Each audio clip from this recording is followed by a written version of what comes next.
안전작용과 불안지점, 설리반은 잘 기능하는 자기체계 과정을 설명하기 위해 부드러운이라는 용어를 썼다. 사람들은 불안과 컴플렉스에 매우 민감하게 반응해서 재빨리 안전작용들 속으로 숨는다. 불안에 직면하게 되면 안전작용은 사람이 익숙한 과거의 행동 유형으로 되돌아가게 만든다. 대인관계 정신분석의 가장 중심적인 기법 중 하나는 질문과 자기 성찰을 통해 환자로 하여금 자기 체계가 어떻게 작동하는지를 깨닫게 하는 것이다. 그렇게 함으로써 환자는 자기 체계가 어떻게 작용하는지를 이해하게 되고 그러한 이해는 환자의 변화를 이끌어낸다. 상세한 질문을 사용하는 설리반의 임상기법은 프로이트 정신분석 기법과는 상당히 다르다. 고전적인 임상기법에서는 질문을 사용하지 않는다. 고전적 임상 이론에서는 꼭 따라야 하는 분석의 원칙이 있다. 환자의 갈등은 자유현상을 통해 나타나기 때문에 분석가는 질문을 해서 환자의 자유현상을 방해해서는 안 된다. 고전적인 기법에서 환자에게 질문을 하지 않는 것은 환자의 자율성을 보장해주기 위해서이며 환자의 가장 깊은 갈등에 접근하기 위해서이다. 고전적 이론에서 분석가의 기능이란 환자의 자유현상 내용 안에 숨겨진 역동들을 해석하는 것이다. 그리고 그 안에 숨겨진 잠재적인 생각들을 밝히는 것이다. 물론 해석 자체가 그 다음 연상에 영향을 미칠 수도 있다. 그러나 해석은 연상을 심화시키기 위해 주어지는 것이며 분석가와 환자 사이에 긴 침묵이 있은 후 드물게 나타나는 것이다. 따라서 분석가가 환자에게 질문을 한다는 것은 해석을 통해 떠오르는 연상을 명확하게 해주는 대신 연상의 명료성만 흐리게 하는 것이 된다.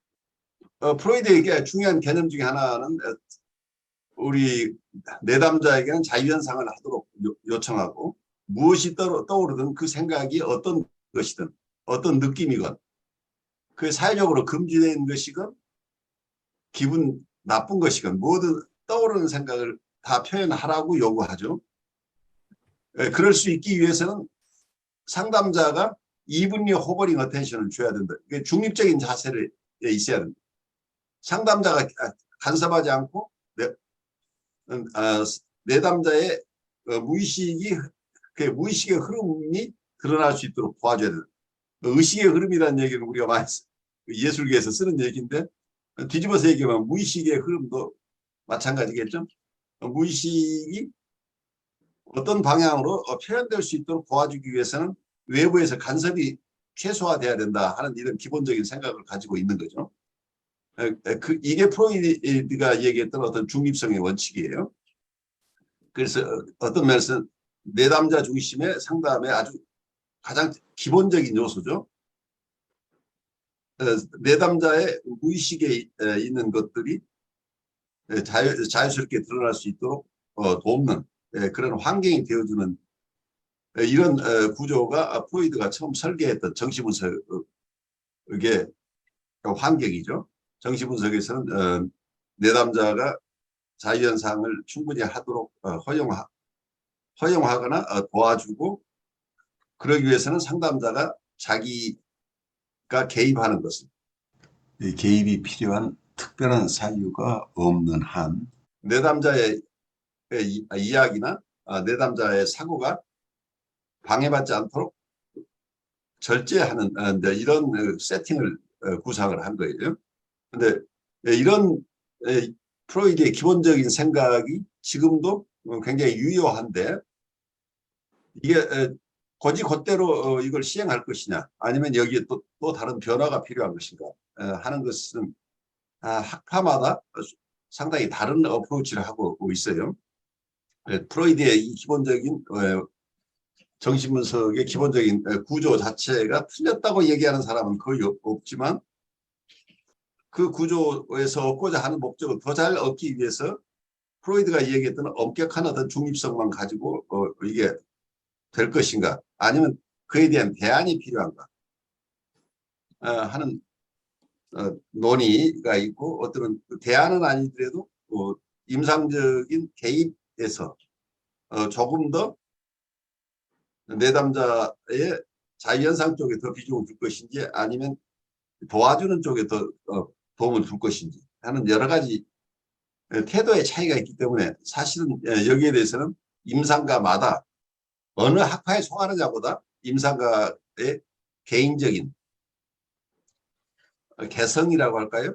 임상가로서의 자기가 어떤 훈련을 받아왔고 이분이 가지고 있는 기본적인 성향은 어떤 것인가에 따라서 각각 다를 것으로 보여요.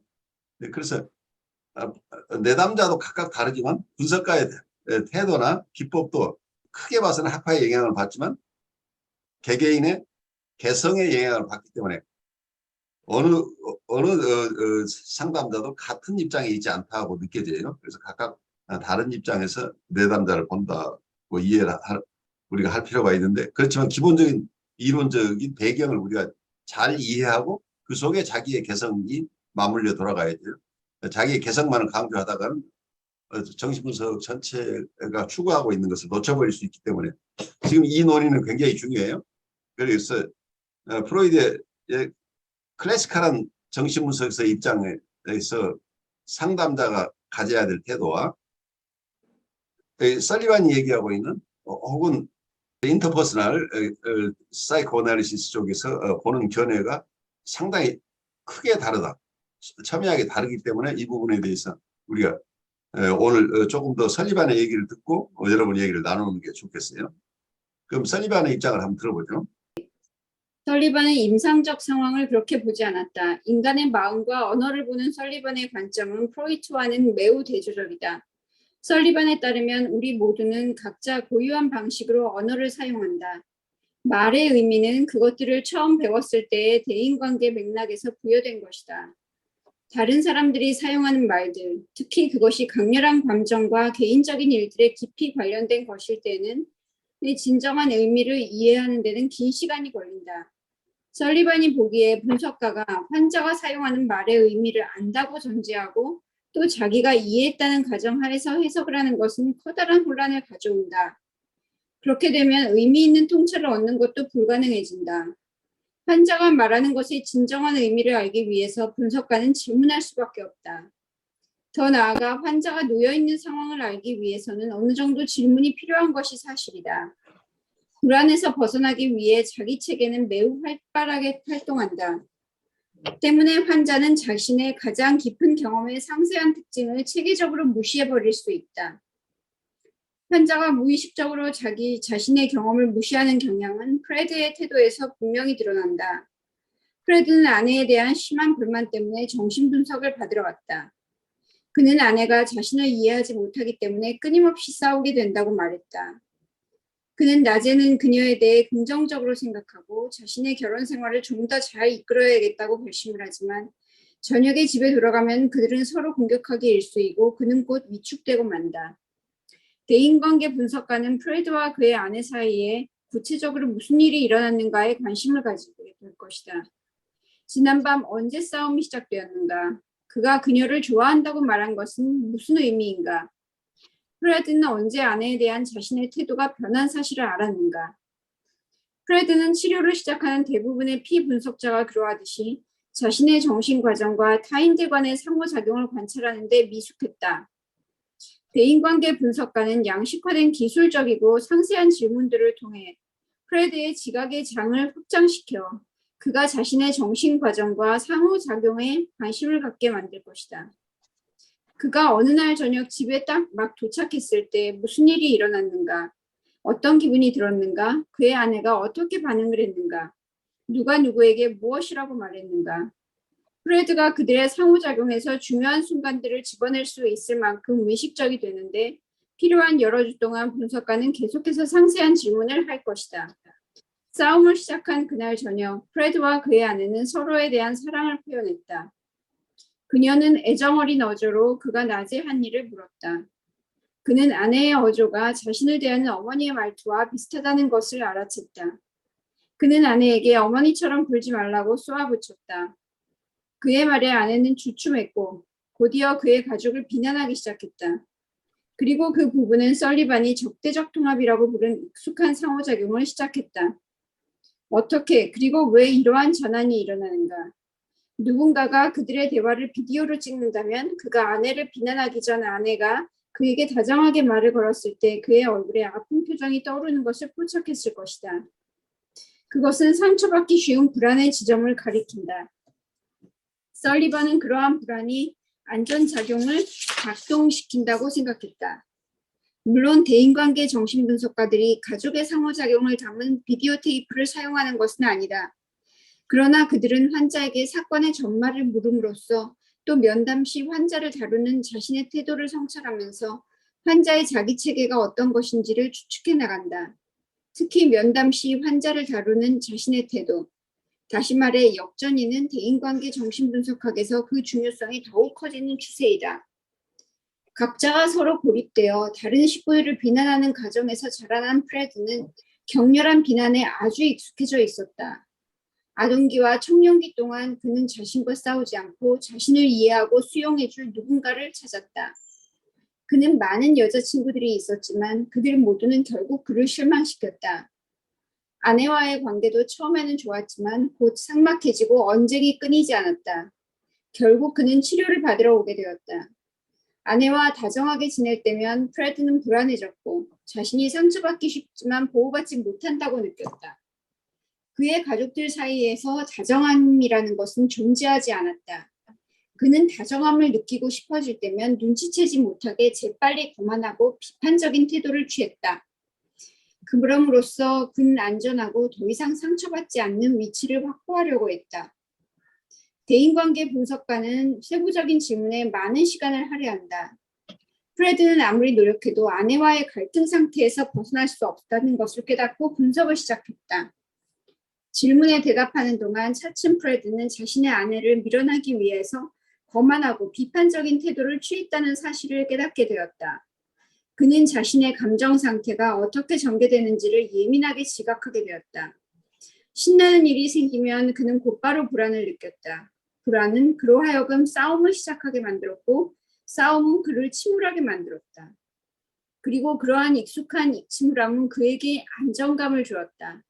어떻게 안전작용이 이루어지는가를 깨닫게 되자 그는 더 나은 행동을 선택할 수 있게 되었다. 설리반은 안전작용이 단기적으로 불안을 해소시킬지 모르지만 장기적으로는 계속해서 불안한 상황을 만들어낸다고 보았다. 안전작용은 항상 효과가 있다. 프레드는 그의 아내가 결함이 있다고 생각하자마자 덜 불안해졌다. 그렇지만 결국 그는 이 결함이 있는 여성과의 싸움에서 벗어나지 못한다. 이 안전작용이 그것이 불안을 즉각적으로 해소시키는 효과를 지니고 있기 때문에 힘든 분석 작업을 거치지 않고서는 좀처럼 변하지 않는다. 안전작용의 효과는 손가락 몇 마디를 눌러서 딱 소리를 내면 호랑이를 물리칠 수 있다는 옛 농담과 비슷하다. 친구가 하지만 이 주변에 호랑이가 없잖아 라고 지적하면 딱 소리를 내며 농담을 한 쪽은 거봐 이게 얼마나 잘 듣는지 알겠지 하고 말하는 것과 같다. 안전작용은 초기 대인관계 상황으로부터 과도하게 일반화된 즉 예측된 위협들을 피하기 위해 자기 체계가 사용하는 불안 해소 전략이다. 그러면 저는 이게 설리반 얘기를 이전에 수업을 못 들어서 잘 모르는데요. 이 안전작용 것이 어떤 방어와 같은 얘기예요. 같은 그러니까, 얘기예요. 디펜스 메커니즘이란 말을 여기서 시큐리티 오퍼레이션이라고 용어가 바뀌었다고 이해를 하시면 쉽게 이해가 될 거예요. 네네, 알겠습니다. 설리반은 환자가 불안을 회피하려는 자기 체계에 대해 더 잘 알수록 다른 선택을 하기가 더 쉬워진다고 보았다. 설리반이 도달하고자 했던 치료의 목표는 프로이트가 이해한 통찰과 공통점이 있다. 그러나 설리반에게 있어서 치료적 변화는 이론적인 지식에서 오는 것이 아니었다. 그것은 순전히 환자가 자신의 내적 과정과 대인관계의 유형을 지각하는 데서 오는 것이었다. 프레드는 그의 아내와 친밀한 상태로부터, 다시 말해 상처 입을지 모른다는 불안감으로부터 그가 어떻게 도망치는지 깨닫게 되었다. 단기적으로 볼 때 아내와 친밀한 상황에 머물러 있다는 것은 그를 몹시도 불안하게 만들었다. 그러나 장기적으로 아내와의 불화를 해결하기 위해서 그는 친밀한 상황에 머무르는 법을 배워야 했다. 비록 손가락 꺾기 마술, 아내 헐뜯기, 마술이 그의 불안을 막아주는 좋은 방법이기는 했지만 그것은 더 큰 불행과 갈등을 낳는 편법에 지나지 않는 것이었다. 프로이드의 입장과 상당히 첨예하게 다른 입장이죠. 인터퍼스널한 쪽에서는. 프로이드가 중립적인 입장에서 내담자의 자유현상이 일어날 수 있도록 내담자의 무의식에 있는 것들이 잘 드러날 수 있도록 자유현상을 허용하기 위해서는 상담자의 개입을 최소화해야 된다고 보는 입장에서 상담자는 어떤 편견도 가지지 말고 이분류 호버링 어텐션을 주라는 이런 요구를 하고, 이분류 호버링 어텐션이라고 하는 것은 어디에도 편견을 갖지 말고 내담자의 이야기나 내담자의 태도나 내담자가 드러내는 모든 것들에 대해서 편견을 가지지 말고 고루 주의를 주라고 얘기를 하고 있는 거죠. 그래서 오브젝티브 observer 입장, 객관적인 관찰자의 입장에 있으라고 요구하고 있는 거죠. 그래서 이 설리반이 얘기하고 있는 것은 조금 달라요. 내담자의 언어 자체가 객관적인 게 아니고 이 사람의 주관적인 환경 속에서, 특히 어린 시절에 어떤 환경이 있느냐에 따라서 내담자가 표현하고 있는 언어를 알아듣는 것이 쉽지 않다고 보는 거죠. 그래서 많은 질문을 할 필요가 있다고. 많은 질문을 통해서 이 내담자가 어떤 불안한 상태에 있을 때 어떤 방어작용을 하는지를 성찰하도록 도와준 이런 기법을 사용하는 거죠. 그래서 여기서는 굉장히 정교한 질문들이 개발이 돼요. 그러니까 인터퍼스널한 사이코애널리시스, 대인관계적 정신분석이 크게 기여한 부분은 내담자에게 적절한 질문을 하는 기법들이 많이 발달이 돼 있어요. 그래서 프로이드의 원래 이론대로 한다면 질문이라는 게 필요 없는 거잖아요. 자유현상을 하기 위해서는 상담자가 중립적인 입장을 취해야 되는데, 대인관계 입장에서 내담자를 이해하고 공감하기 위해서는 내담자의 치료 과정에 상담자가 참여자로서 들어가야 된다는 얘기가 되죠. 여기서 참여하는 관찰자라는 이런 입장이 되는 거죠. Participant Observer라고 얘기를 할까요? 그냥 객관적으로 바라보는 게 아니고 이 내담자와의 상호작용 속에서 내담자가 표현하고 있는 것들, 내담자의 이야기, 그리고 내담자가 겪고 있는 정서들에 공감할 수 있어야 된다. 그게 객관적인 관찰자 입장이 아니고 여기에 참여하는 관찰자에 가까운 개념이죠. 파티시페이팅 한다는 어떤 공감하기 위해서는 내담자의 정서에 우리가 함께 체험하는 자가 돼야 된다. 이런 상황이 일어나죠. 그래서 우리가 보통 공감이라고 하는 얘기를 할 때 공감은 엠퍼티라고 얘기를 하거나 현대정신에서의 조이닝이나 미러잉이라고 할 때는 내담자가 느끼고 있는 정서에 내가 함께 있는 거니까 어떤 면에서 내가 내담자가 되는 거죠. 그리고 객관적인 입장을 상당 부분을 상실해야 되는 거잖아요. 그래서 이 두 이론의 입장이 굉장히 첨예하게 다르다고 합니다. 이 부분에서. 한쪽에서는 객관성을 중요한다고 한다. 다른 쪽에서는 요즘 추세대로 얘기하면 인터서브젝티브하고 상호주관적인 서로 간의 상담자와 내담자의 공동작업을 상당히 중요하게 생각하는 거죠. 그래서 내담자가 자기가 표현하고 있는 것이 무엇인지 잘 모르고 자기가 어떤 상태에서 자기 어려움이 오고 있는지 잘 모르고 있는데 이분의 얘기를 클래리피케이션 하는 과정, 그러니까 명료화한다고 하는 과정 속에서 많은 좋은 질문을 하게 된다. 그 질문을 통해서 이분이 자기가 어떤 불안한 지점에 갖게 되면 어떤 방어 작용을 자동적으로 하고 있는지를 잘 성찰하도록 이분이 깨닫도록 하는데 여기에서는 어떤 면에서 관념적인 것보다 체험적으로 이해를 하도록 한다는 거죠. 그러기 위해서는 상담자와 내담자 간의 상호작용 속에서 이 전이 속에서 이 내담자는 과거에 자기가 체험했던 것을 다시 체험하는 과정을 거치겠죠. 그런데 이분에게 어떠한 전이가 일어나고 있는지, 어떠한 정서가 이분이 어떤 정서나 판타지를 가지고 있는지를 이해하는 것은 상담자의 역전이를 통해서 알기 때문에 여기서는 역전이가 굉장히 중요하게 작용을 하는 거죠. 카운터 트랜스퍼런스를 통해서 상담자가 내담자의 상황을 이해한다고 하는 이런 측면은 이 카운터 트랜스퍼런스 이론은 프로이드의 이론과 굉장히 다른 새로운 이론에 근거를 둔 것입니다. 프로이드가 봤던 역전이는 주관적인 역전이에요.